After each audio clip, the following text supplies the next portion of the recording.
What is up, everybody? Welcome back to the videos. But before we get into anything, I want you guys to do me a huge solid and subscribe to the channel. Hit the sub button, give this video a thumbs up before you even know what the video is about. Probably from the title you probably will, but before you even hear anything, hit the sub button, hit the thumbs up, give this video a like, share it with somebody who you think might like this video. And now we're gonna get into the video of why I will not be getting the Sony FX5, but why I think it's beneficial for certain people. For me, specifically, I'm still so new to cinematography that I don't personally feel like an FX5 is something in my horizon, but I'm gonna give you the reasons why I don't think so. Should I or should I not get it? Here are the reasons why. I do have some good news to share. We have another 20-yard dumpster and about $1,000 worth of lumber because we are finally starting to do renovations. Everything is beginning to unravel in a very positive direction. Let's get into this video. Before I forget, we're probably gonna have 5 or 6 points of why I don't think it's beneficial for me and maybe for you, and also 5 or 6 reasons why I think it could be beneficial for me and for others. So just keep that in mind before we get further into the vlog. So we're gonna get into the first reason of why I don't want to get the FX5, and it literally is because of, right here, the cost. There are 2 different scenarios of where you have to kind of categorize yourself, of you're doing this just for fun versus you're trying to make a living out of it. And I'm kind of in the middle where I'm doing it because I love to do it and I think it's fun, but also my goal and hope is to eventually start making money. But the problem is, a camera that's worth $5,000 is a little excessive for somebody who is starting out. So you guys may be wondering why I'm sitting on $1,000 worth of lumber. Well, we're currently renovating our entire second floor, and these are all the 2x4s and strapping and stuff for framing out our upstairs, the bathroom, the baby room, the guest room, and completing our master bedroom. Then on this side, we have a 20-yard dumpster that we are throwing literally everything out that we aren't using or haven't used for over a year. So we have trash, we have chairs, we have desks, we have all kinds of just things that we've kept because we think you're gonna use it, but you never actually do. So a 20-yard dumpster in the driveway, making it super annoying to park our cars. And we're gonna get right in to the second reason why I'm not gonna get the FX5.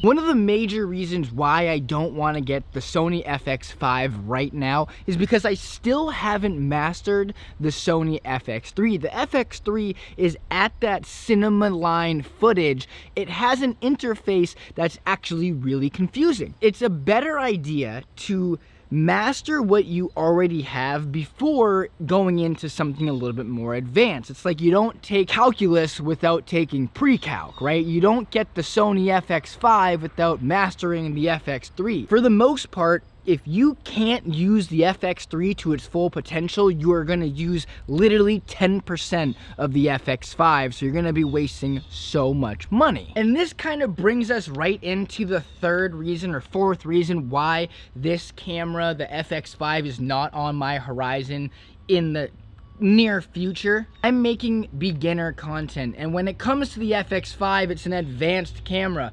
The wife just got home. An advanced camera for somebody who's making beginner content, you know, just social media, vertical footage, some long form YouTube videos once a week. I'm not really at that commercial grade videographer yet. So the point of me getting an FX3 is just getting a camera that can do everything and anything, but getting an FX5 is saying, okay, I don't want to do vlogs anymore. I want to do just specific brand deals for commercials to where the footage has to be literally top tier. Also, the Sony FX5 has a very in-depth and advanced interface, which is really difficult for beginners to kind of comprehend. For myself, I have no idea what some of the things are that are new on the Sony FX5 that the FX3 doesn't have, but I'm gonna literally read you off a list of things that mean absolutely nothing to me because I don't understand it. Actually, I have to say I do know one thing, and it's the open gate at a 3:2 ratio.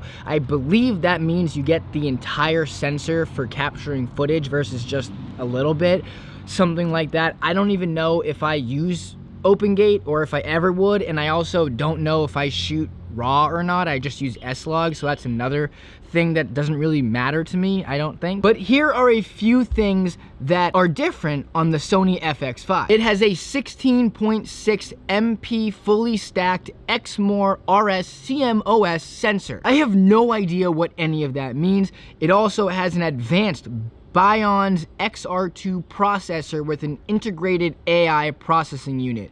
To me, that means that it has AI technology in it that can help rendering content and footage and get you better autofocus and stuff. So that's pretty cool, but not something that I desperately need when I can pretty much do it myself by touching the screen. It also allows you to have 15 plus stops of latitude in S-Log 3, which is the dynamic range. I think that could be pretty beneficial for me, but I also don't feel like I noticed that much of a difference. It has triple base ISO, which is actually gonna lead us into the first reason why I would get the FX5, and it is because of the triple ISO. The Sony FX3 only has dual ISO, which means it has 800 for daytime and 12,800 for nighttime. With the triple ISO, you have 800 for daytime, 4,000 for evening time, and then 12,800 for nighttime. So you literally have the ability to shoot at any given point of any lighting situation, outside, inside, wherever. You have the most abilities to film perfectly. We are at Kowloon's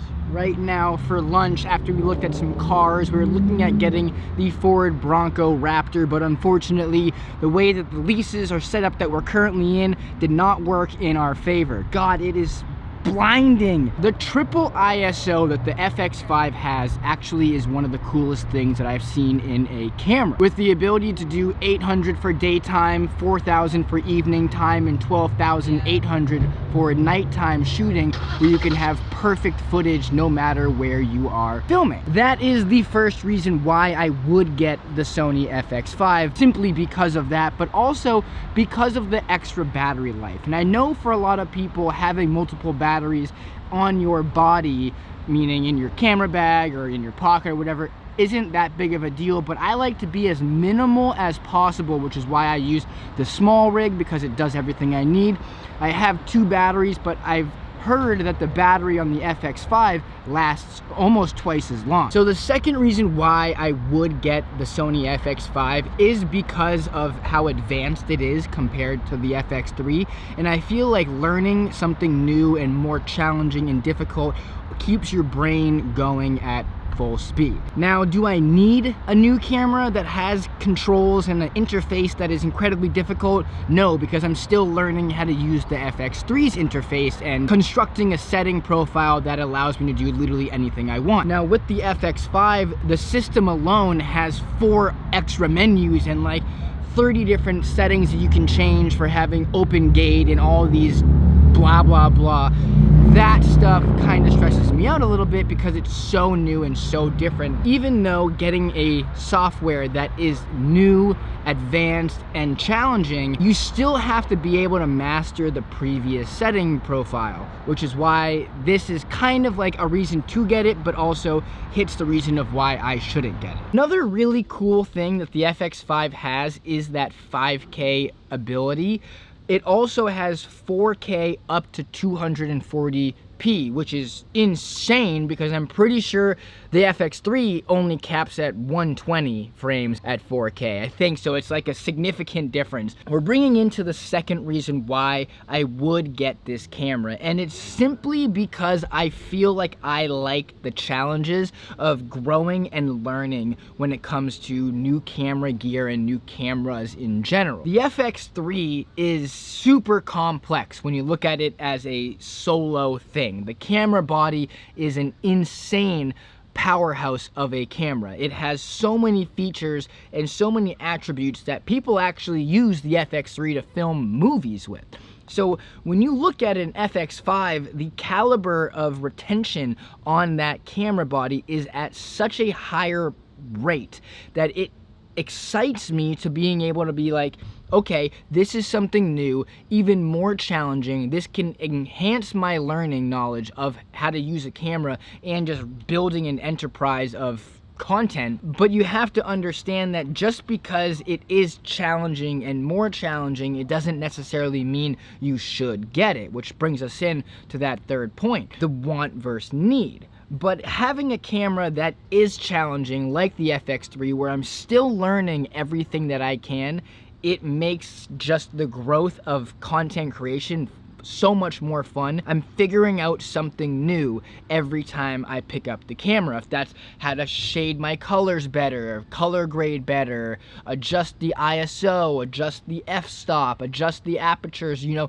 all of these things. I'm slowly learning how to use LUTs more. Being able to adjust like that shows me that I'm not truly ready for the FX5 because I'm still learning so much with the FX3. So before we get into the final reason why I would get the FX5, we are going to quickly address the changes that have been occurring upstairs in our second floor. So right here, this giant wall right here, this is framed out to be our bathroom. This entire room, I'll show you. This entire room over here, from this wall right here, all the way to over there is going to be the guest room. And then from that wall all the way into that last room is going to be the baby room. So we have completely destroyed the second floor, but we are aiming to have this done by the next 2 months, I would say at latest, because baby is being born December 3rd, which means this has to be done before November. So we have like a month and a half, 2 months to get all of this done. We have all the supplies, we have everything, so we are kind of good to go. Just getting building. Update on the house side. So these are the reasons why I will and will not get the Sony FX5. I feel like it's a great camera. It is the top of the line, and who doesn't want the newest and best thing? But when you look at it from a practical standpoint, does it make sense to splurge an enormous amount of money on something when you have something that's pretty much just as good, if not at that same level, minus a few options that this camera, the Sony FX3, doesn't have, such as that open gate and triple ISO. But when it comes down to figuring out, should I get this camera, you have to look at the big picture. Can I afford it? It's $5,000. That's a huge chunk of change. Do I have a camera that already does what I need? The Sony FX3. Do I really, really need to get this camera when I am still learning how to use my old camera?